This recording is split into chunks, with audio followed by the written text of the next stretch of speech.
स्वातंत्र्योत्तर भारत के सामाजिक और राजनीतिक इतिहास को जानने के लिए हमें जिस शख्स के बारे में जानना होगा वो है जयप्रकाश नारायण। मेरा नाम है ओम वीरानी और मैं आज आपको क्रांतिकारी श्री जयप्रकाश नारायण जी के बारे में कुछ बताना चाहता हूँ। देश में जब जब इमरजेंसी की चर्चा छिड़ती है तो जेपी का स्मरण स्वतः हो उठता है। जेपी को देश की जनता आदर से लोकनायक कहती थी।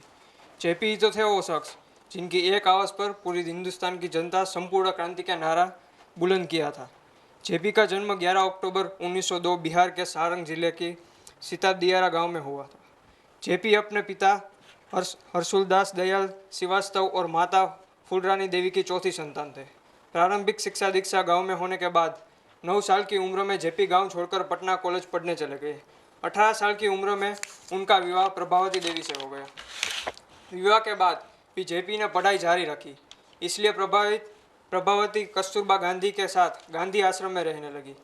उधर जेपी आगे की पढ़ाई के लिए अमेरिका चले गए। वहाँ की पढ़ाई में आर्थिक दिक्कतें की वजह से जेपी ने रेस्टोरेंट में काम करना शुरू कर दिया, लेकिन अपनी पढ़ाई नहीं रुकने दी। उन्होंने अपनी पढ़ाई पूरी की। 1929 तक जेपी अमेरिका में ही रहे। छात्र जीवन में ही जेपी ने स्वतंत्रता संग्राम में हिस्सा लिया और बिहार विद्यापीठ में शामिल हो गए, जिसकी रचना डॉक्टर राजेंद्र प्रसाद ने की थी।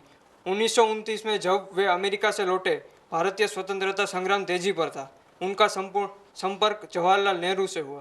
वे भारतीय स्वतंत्रता संग्राम हिस्सा बने। 1932 में गांधी, नेहरू और अन्य महत्वपूर्ण कांग्रेसी नेताओं की धरपकड़ के बाद उन्होंने भारत में अलग अलग हिस्सों में संग्रामों का नेतृत्व किया। अंततः उन्हें भी मद्रास में सितंबर 1932 में गिरफ्तार कर लिया गया और नासिक जेल में भेज दिया गया। जेल में उनकी मुलाकात कई उत्साही कांग्रेसी नेताओं से हुई और जेल में उनके द्वारा की गई चर्चाओं में कांग्रेस सोशलिस्ट पार्टी का जन्म हुआ। कांग्रेस सोशलिस्ट पार्टी समाजवाद में विश्वास रखती थी। जब कांग्रेस ने 1934 में चुनाव में हिस्सा लेने का फैसला किया, तब सीएसपी ने इसका विरोध किया। 1939 में द्वितीय विश्व युद्ध के दौरान उन्होंने कांग्रेस सरकार के खिलाफ लोक आंदोलन का नेतृत्व किया।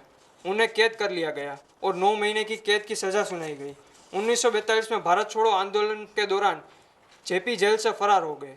उन्होंने स्वतंत्रता संग्राम के दौरान हथियारों का उपयोग सही समझा। भारत के स्वतंत्रता होने के बाद चुनावी राजनीति से अलग होकर भूमि सुधार के लिए विनोबा भावे के भूदाव आंदोलन से जुड़ गए। 1960 के दशक के अंतिम भाग में वह राजनीति के पुनः सक्रिय हुए। जेपी इंदिरा गांधी की प्रशासकीय नीतियों के विरुद्ध थे। गिरते स्वास्थ्य के बावजूद बिहार में सरकारी भ्रष्टाचार के खिलाफ आंदोलन किया। उनकी निगाह में प्रधानमंत्री इंदिरा गांधी की सरकार भ्रष्ट लोकतांत्रिक सरकार थी। 1975 में निचली अदालत में श्रीमती इंदिरा गांधी पर चुनावी भ्रष्टाचार का आरोप साबित हो गया और जेपी ने उनके इस्तीफे की मांग कर दी।